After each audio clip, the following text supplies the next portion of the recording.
नमस्कार सबैजनालाई। आज हामीले सधैँ जस्तै यस लोकसेवा आयोगको प्री टेस्ट प्री क्वालिफाइङ इक्जामिनेसनको सिलेबस अन्तर्गतको नेपालको भूगोल अन्तर्गत यस जनसङ्ख्या सम्बन्धी केही क्वेसन एन्सरको छलफल गर्न गइरहेका छौँ। यस छलफलमा हाम्रो करिब करिब क्वेसनहरू 25वटा हुनेछन् र यसमा हामीले छलफल गर्न गइरहेका छौँ।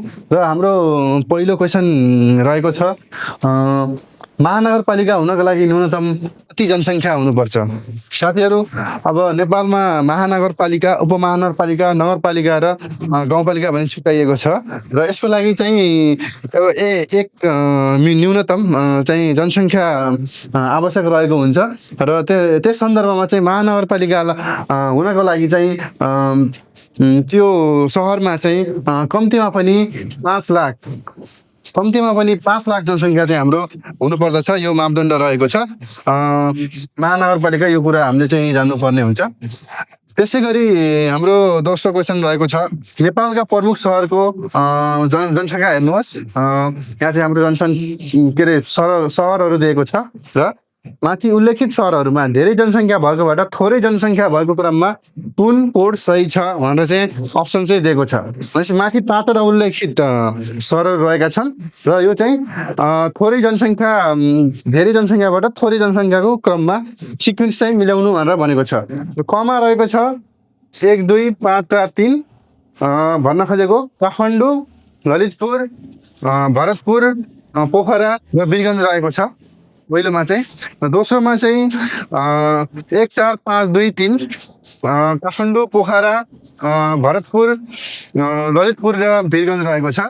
त्यसै गरी तेस्रो सिक्वेन्स रहेको छ काठमाडौँ, भरतपुर, पोखरा, ललितपुर र वीरगञ्ज रहेको छ। र त्यसै गरी चौथो रहेको छ काठमाडौँ, पोखरा, ललितपुर, भरतपुर र वीरगञ्ज रहेको छ। यसमा चाहिँ हामीले जान्नुपर्ने के हुन्छ भने चाहिँ काठमाडौँ चाहिँ सबभन्दा हाम्रो धेरै जनसङ्ख्या भएको सहर हो। त्यसपछि हाम्रो आउँछ पोखरा, पहिलोमा आउँछ काठमाडौँ,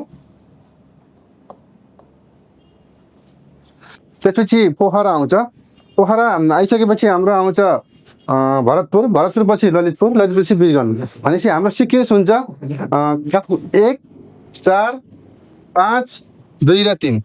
भनेपछि 1 4 5 2 र 3 रहेको छ। यसै गरी हाम्रो राइट एन्सर रहेको छ।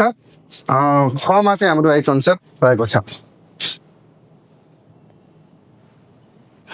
त्यसै गरी नेक्स्ट क्वेसन रहेको छ, 2078 को जनगणना अनुसार नेपालमा कति जाति बसोबास गरेका छन्? हाम्रो सेन्सस 2078 मा चाहिँ हाम्रो जनगणना हुने गर्दछ, त्यसलाई सेन्सस पनि भनिन्छ। र यो लास्ट टाइम चाहिँ 2078 मा भएको थियो। यो 2078 अनुसार चाहिँ नेपालमा कति जाति चाहिँ बसोबास गरेका छन् भनेर यदि क्वेसन सोध्यो भने र त्यसमा अप्सन दिएको छ 142, 124, 125 र 126। यसमा चाहिँ हाम्रो राइट एन्सर रहेको छ 142 जाति। 142 जाति चाहिँ राइट एन्सर रहेको छ। र यस सन्दर्भमा योभन्दा अगाडिको जनगणनामा 2068 मा चाहिँ 125 जाति चाहिँ रहेको थियो भने त्यसमा अहिले यो 10 वर्षमा चाहिँ 17वटा जातिको नयाँ भइसकेपछि चाहिँ 142 जाति चाहिँ 2078 को सेन्ससमा चाहिँ हामीले पाएका छौँ। विक्रमसम्म 2078 को जनगणना अनुसार लैङ्गिक अनुपात कति रहेको छ? लैङ्गिक अनुपात भनेको जेन्डर रेसियो भन्न खोजेको प्रत्येक 100 जनसङ्ख्यामा कति चाहिँ महिला कति पुरुष भन्ने कुरा हो। भनेपछि हाम्रो यो लैङ्गिक अनुपात चाहिँ 95.59% चाहिँ लैङ्गिक अनुपात रहेको छ। त्यसै गरी हाम्रो नेक्स्ट क्वेसन रहेको छ, नेपालमा राष्ट्रिय जनगणना कति वर्षमा लिने गरिन्छ? राष्ट्रिय जनगणना सेन्सस पनि भन्छ, त्यो चाहिँ हाम्रो प्रत्येक 10 वर्षमा गरिने गरिन्छ। लास्ट टाइम चाहिँ 2078 सालमा भएको थियो। यो भन्दा अगाडि पनि मैले मेन्सन गरिसकेको छु। भनेपछि नेपालमा चाहिँ जनगणना प्रत्येक 10 वर्षमा लिने गरिन्छ। हामीले चाहिँ यदि यो क्वेसन सोध्यो भने चाहिँ यो 10 वर्षमा चाहिँ टिक लगाउनु पर्ने हुन्छ। यो एकदम इम्पोर्टेन्ट क्वेसन हो। राष्ट्रिय जनगणना 2078 अनुसार नेपालको सबैभन्दा बढी जनसङ्ख्या भएको जिल्ला कुन हो? भनेपछि नेपालको सबभन्दा बढी जनसङ्ख्या भएको जिल्ला पक्कै पनि तपाईँलाई थाहा होला, यहाँ अप्सन दिएको छ मोरङ, झापा, काठमाडौँ, ललितपुर। पक्कै पनि अघि पनि क्रमबद्ध रूपमा चाहिँ प्रमुख सहरहरूको बारेमा मैले उल्लेख गरेको थिएँ हो। यसअनुसार चाहिँ नेपालको सबभन्दा बढी जनसङ्ख्याको जिल्ला रहेको काठमाडौँ नै हो। त्यसै गरी हामी क्वेसन एन्सरमा अगाडि बढ्दैछौँ र 6 नम्बरको क्वेसन सक्यो। अब हामी 7 नम्बरको क्वेसनमा जान्छौँ। राष्ट्रिय जनगणना 2078 अनुसार कति प्रतिशत जनसङ्ख्या सहरमा बसोबास गर्दछन् भनेपछि नेपालमा चाहिँ सहर छ, ग्रामीण भेग रहेको छ। त्यसमा चाहिँ सहरमा चाहिँ कति प्रतिशत जनसङ्ख्या बसोबास गर्दछन् भनेर चाहिँ अब क्वेसन सोध्यो नि, पक्कै पनि सहरमा बढी नै जनसङ्ख्या भएको हुँदा बढी प्रतिशत सहरमै हुने गर्दछ। यसमा राइट एन्सर रहेको छ 66.2% जनसङ्ख्या चाहिँ सहरमा बस्ने गर्दछन्। त्यसै गरी अर्को नेक्स्ट क्वेसन रहेको छ। राष्ट्रिय जनगणना 2078 अनुसार नेपालको औसत जनघनत्व भनेको चाहिँ एभरेज पपुलेसन डेन्सिटी हो। एभरेज पपुलेसन डेन्सिटी भनेको चाहिँ प्रति वर्ग किलोमिटरमा कति मान्छे बस्दछन् भन्ने कुराको चाहिँ एउटा हिसाब हो। यो भनेपछि हामीले एभरेज हुन्छ। यो चाहिँ नेपालभरिको नेपालको जनसङ्ख्यालाई नेपालको क्षेत्रफलले डिभाइड गर्ने भने चाहिँ हाम्रो एउटा एभरेज डेन्सिटी आउँछ। त हाम्रो यसमध्ये अप्सन मध्ये राइट एन्सर भनेको चाहिँ 198 प्रति व्यक्ति किलोमिटर हो। प्रति वर्ग किलोमिटर चाहिँ रहेको छ। त्यसै गरी हामी अर्को क्वेसनमा जान्छौँ। 2078 को जनगणना नेपालको कति हो जनगणना हो भनेपछि हाम्रो लास्ट टाइमको जनगणना भनेको 78 सालमा गरिएको जनगणना हो। त्यो भनेको कति हो त होइन भन्दाखेरि चाहिँ यसमा दिएको छ 11औं, 12औं, 13औं र 10औं दिएको छ। यस सन्दर्भमा यसको राइट एन्सर रहेको छ 12औं। भनेपछि हामी सेन्सस गर्दा यहाँसम्म आउँदा 12औं सेन्सस गरिसकेका छौँ। हामीले 12 वटा चाहिँ 12 टाइमसम्म चाहिँ हामीले चाहिँ यसको पपुलेसनको डेटा लिइसकेका छौँ भन्ने चाहिँ यसले जनाउँछ। त्यसै गरी राष्ट्रिय जनगणना 2078 को नतिजा अनुसार नेपालको कुल जनसङ्ख्या कति रहेको छ भनेपछि नेपालको अब यो 2078 मा चाहिँ पपुलेसन काउन्ट गर्दाखेरि, पपुलेसनको सर्वे गर्दाखेरि चाहिँ कति जनसङ्ख्या रहेको छ भनेर हामीलाई सोध्यो भने हामीले पक्कै पनि थाहा हुनुपर्छ हामीलाई। र यसको राइट एन्सर रहेको छ 2,91,64,578। हामीले चाहिँ यो नम्बर सम्झिनु पर्ने हुन्छ। 2,91,64,578 चाहिँ नेपालको चाहिँ 2078 को अनुसार चाहिँ हाम्रो जनगणना रहेको छ। पक्कै पनि 2083 सालमा आउँदासम्म त जनसङ्ख्या वृद्धि भएको नै होला। तर हामीले एउटा 2078 सालको बेस मानेर चाहिँ हामीले यो नम्बरलाई चाहिँ सम्झिनु पर्ने हुन्छ। त्यसै गरी हामी नेक्स्ट क्वेसनमा जाउँ। नेपालमा सबभन्दा बढी जनसङ्ख्या वृद्धि दर कुन जनगणनामा थियो भनेपछि जनसङ्ख्या वृद्धि दर पनि अब यसको डेटाहरूको बारेमा पनि पहिले चाहिँ इक्जाममा सोध्न सक्ने भएको हुनाले नेपालमा सबभन्दा बढी वृद्धि दर चाहिँ कुन जनगणनामा थियो भन्दाखेरि चाहिँ 2038 सालमा चाहिँ सबभन्दा बढी वृद्धि दर थियो। त्यो बेलामा चाहिँ रेट अफ पपुलेसन इन्क्रिज बढी थियो। 2038 सालमा चाहिँ हामीले यो पनि याद गर्नुपर्ने हुन्छ।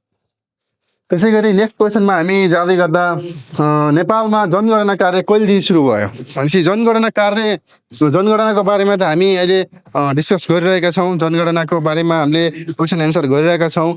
अप्सनहरूमध्ये राइट एन्सर चुज गर्ने गरिरहेका छौँ। तर हामीलाई के पनि थाहा हुनुपर्छ चाहिँ कहिले सुरुवात भयो, सुरुवात कहिले भयो भनेपछि नेपालमा अब 12औं वटा सेन्सस हुँदासम्म हाम्रो कहिले सुरु भएको पनि थाहा हुनुपर्ने हुन्छ।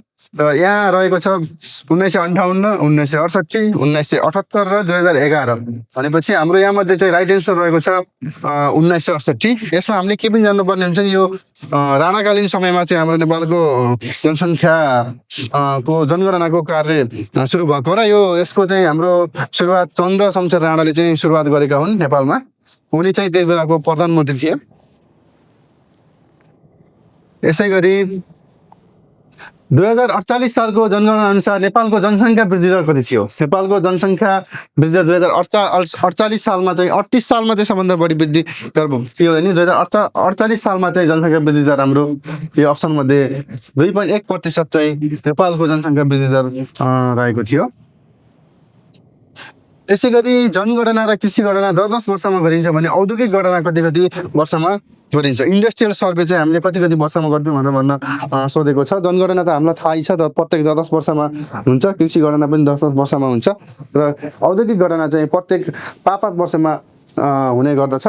यो क्वेसन पनि हामीलाई याद गर्नु पर्ने हुन्छ, कहिलेकाहीँ सोध्न सक्छ।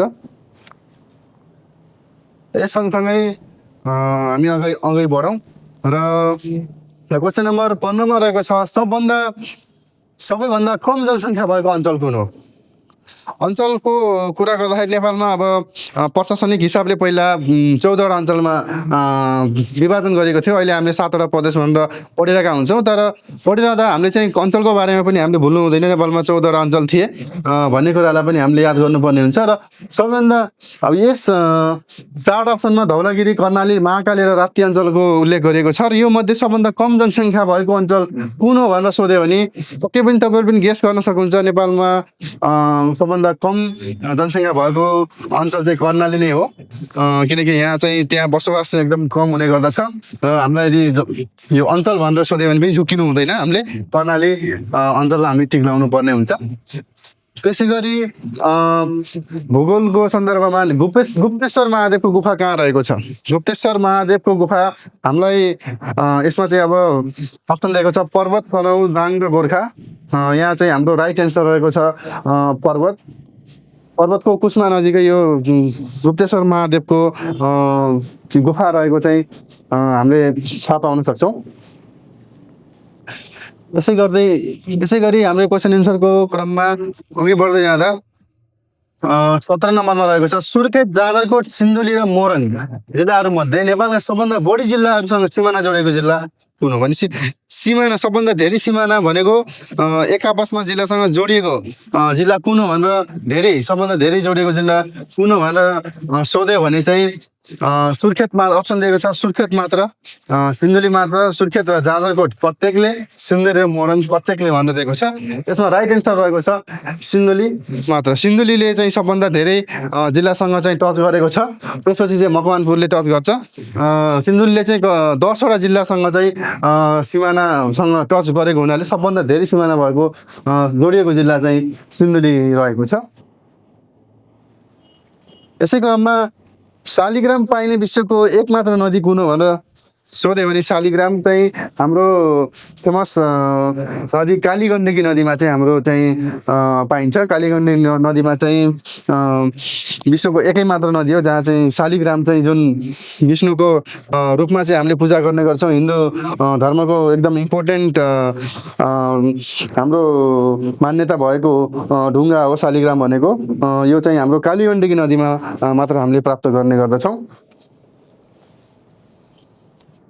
सबैभन्दा बढी उचाइमा रहेको नेपालको जिल्ला सदरमुकाम कुन हो? भनेपछि सबभन्दा बढी उचाइमा रहेको जिल्लाको सदरमुकाम भनेपछि कुन ठाउँमा होला त? अप्सन रहेको छ मुसिकोट, जुम्ला, खलङ्गा, सिङकोट र जोङसम रहेको छ। अब यसमध्ये चाहिँ राइट एन्सर चाहिँ मुसिकोट भनेको हाम्रो यो रुकुमको हो, जुम्ला खलङ्गा जुम्लाको भइहाल्यो, जोङसम भनेको मुस्ताङको सदरमुकाम हो, सिङकोट भनेको हुम्लाको सदरमुकाम हो। त्यो हुम्लाको सदरमुकाम चाहिँ सबभन्दा अग्लो स्थानमा रहेको सदरमुकाम हो। यहाँबाट चाहिँ तपाईँको उता तिब्बतको मानसरोवर पनि नजिकै रहेको छ। त्यसै गरी अघि बढ्दै गर्दा अरुण नदीको पौराणिक नाम महापर्वा हो भने राप्ती नदीको पौराणिक नाम के हो भनेर चाहिँ क्वेसनले सोधेको छ। यसमा अप्सन दिएको छ अचिरावती हो, सुवर्णवती, पर्वावती र रुद्रमती। यसमध्ये राइट एन्सर रहेको छ अचिरावती। अरुण नदीको महापर्वा हो भने राप्ती नदीको चाहिँ अचिरावती रहेको छ। क्षेत्रफलका हिसाबले सबभन्दा सानो अञ्चल अघि हामीले के पढ्यौँ भनेपछि जनसङ्ख्याको हिसाबले सबभन्दा सानो अञ्चल कुन हो भनेर पढ्दै गर्दा हामीले कर्णाली अञ्चल हो भनेर जान्यो भने अब क्षेत्रफलको हिसाबले चाहिँ सबभन्दा सानो भनेको चाहिँ महाकाली अञ्चल सबभन्दा सानो अञ्चल हो। यो यति सानो छ कि नेपालको सबभन्दा ठुलो जिल्ला डोल्पाभन्दा पनि सानो रहेको छ। डोल्पाभन्दा पनि एउटा जिल्लाभन्दा पनि सानो रहेको अञ्चल भनेको चाहिँ महाकाली अञ्चल हो। महाकाली अञ्चललाई चाहिँ हामीले याद गर्नु पर्ने हुन्छ। त्यसै गरी अघि बढ्दै जाँदा विश्वमा सबैभन्दा उच्च स्थानमा रहेको जलविद्युत आयोजना कुन हो? विश्वमा सबभन्दा उच्च स्थानमा रहेको जलविद्युत आयोजना यदि सोधेको अप्सन मध्ये चाहिँ हामीले छान्नु पर्यो भने हामीले थोर रोल्पा माइक्रो हाइडल प्रोजेक्ट चाहिँ छान्नु पर्ने हुन्छ। यहाँ माइक्रो हाइड्रो प्रोजेक्ट उल्लेख भएको हुनाले र छो रोल्पामा यहाँ यो अप्सनमा चाहिँ माइक्रो हाइड्रो प्रोजेक्ट उल्लेख भएको हुनाले हामीले यो अप्सन चाहिँ छान्नुपर्ने हुन्छ। है भने प्रायः जस्तो क्वेसनमा यदि यो दिएन भने हामीले चाहिँ थामे जलविद्युत आयोजना हामीले रोज्नुपर्ने हुन्थ्यो। यसमा चाहिँ छो रोल्पा माइक्रो हाइड्रो प्रोजेक्ट चाहिँ उल्लेख भएको हुनाले सबैभन्दा उचाइमा चाहिँ छो रोल्पा माइक्रो हाइड्रो प्रोजेक्ट चाहिँ उच्च स्थानमा रहेको छ भनेर हामीले जान्नुपर्ने हुन्छ।